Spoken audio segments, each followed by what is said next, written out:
वेंगुर्ला नगर परिषदेच्या कार्यक्रमात राणे राऊत केसरकर एकत्र आल्यानं पुन्हा एकदा युतीच्या चर्चांना उधाण आलंय। अशातच विकासाच्या मुद्द्यावर आम्ही नेहमीच एकत्र असतो। विरोधकांनी देखील बोलताना तारतम्य बाळगणं आवश्यक आहे, तरच मन एकत्र येणार। आम्ही जनतेसाठी काम करत असून कोणासोबत काम करायचं हा निर्णय वरिष्ठ घेतात।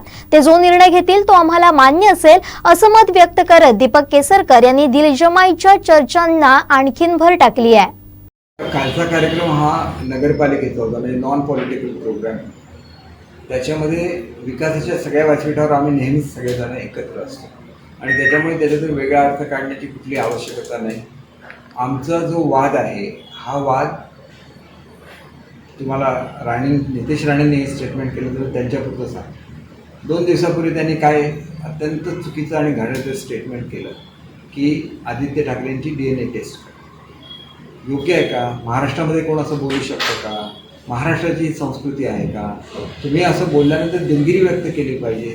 तर मग उद्धव साहेबांचे तुमचे पूर्वी कसं असायचं की आपली मुलं चुकली, राणेसाहेब ताबडतोब स्टेटमेंट काढायची की हे वाक्य चुकीचं आहे, मी याच्याशी सहमत नाही।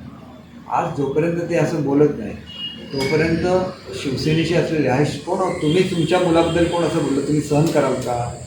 तुम्ही मला सांगा ना, सर्वसामान्य नागरिक म्हणून सांगा, असं तुम्ही सहन कराल का? राजकारण गेलं बाजूला, शेवटी आपलं कुटुंब आहे आणि ते तर कुटुंब एवढं मोठं आहे की महाराष्ट्रातलं पहिलं कुटुंब त्याला मानलं जातं, तो मान त्यांना मिळतो। सत्तेत असले नसले तरी त्यांनी जी महाराष्ट्राची सेवा केलेली आहे त्याच्याबद्दल त्यांना तो मान महाराष्ट्राची जनता देत असते।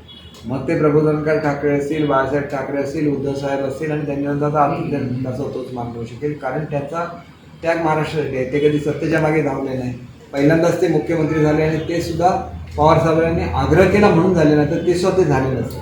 त्यांनी एखाद्या शिवसैनिकाला बसवलं असतं आणि त्या कुटुंबाबद्दल तुम्ही वाटेल ते बोलता, मग तुम्ही बोलल्याबद्दल दिलगिरी व्यक्त कराल, त्याला मन जवळ येते, नाहीतर कशी जवळ येणार आहे? आणि आमची लढाई विकासाची असेल तर तुम्ही तुमच्या परीने विकास करा, आम्ही आमच्या परीने विकास करू। विकासामध्ये एकामेकाच्या विकासामध्ये अडथळा न आणणं हे काम आपण अतिशय चांगल्या रीतीने करू शकतो।